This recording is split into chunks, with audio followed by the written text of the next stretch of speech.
ॐ श्री परमात्मने नमः। ॐ श्री परमात्मने नमः।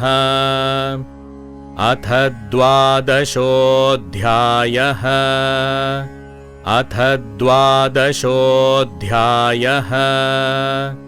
भक्तियोगः। भक्तियोगः। अर्जुन उवाच। अर्जुन उवाच। एवं सततयुक्ता ये। एवं सततयुक्ता ये भक्तास्त्वां पर्युपासते।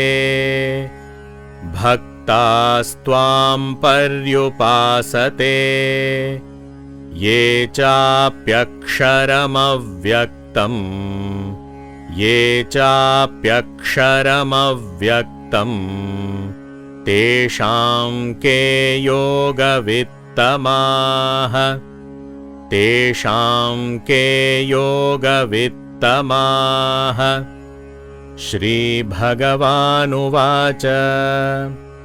श्रीभगवानुवाच। मय्यावेश्य मनो ये मां। मय्यावेश्य मनो ये मां नित्ययुक्ता उपासते। नित्ययुक्ता उपासते। श्रद्धया परयोपेताः।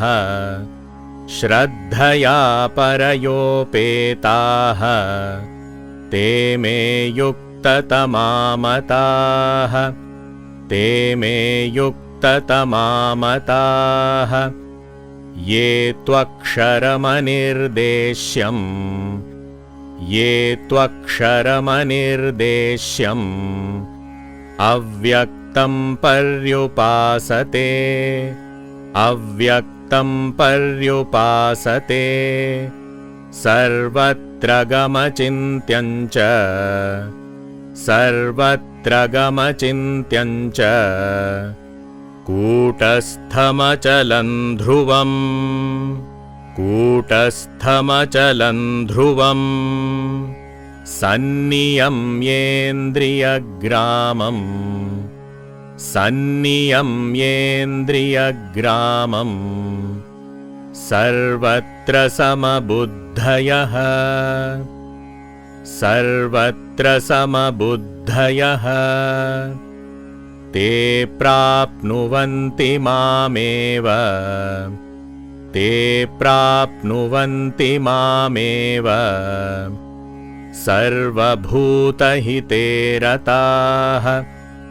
सर्वभूतहिते रताः क्लेशोऽधिकतरस्तेषाम्। क्लेशोऽधिकतरस्तेषाम् अव्यक्तासक्तचेतसाम्।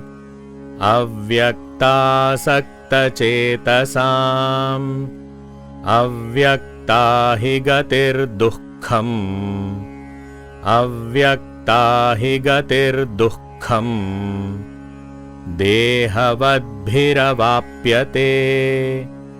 देहवद्भिरवाप्यते। ये तु सर्वाणि कर्माणि। ये तु सर्वाणि कर्माणि मयि सन्न्यस्य मत्पराः। मयि सन्न्यस्य मत्पराः अनन्येनैव योगेन। अनन्येनैव योगेन मां ध्यायन्त उपासते। मां ध्यायन्त उपासते। तेषामहं समुद्धर्ता।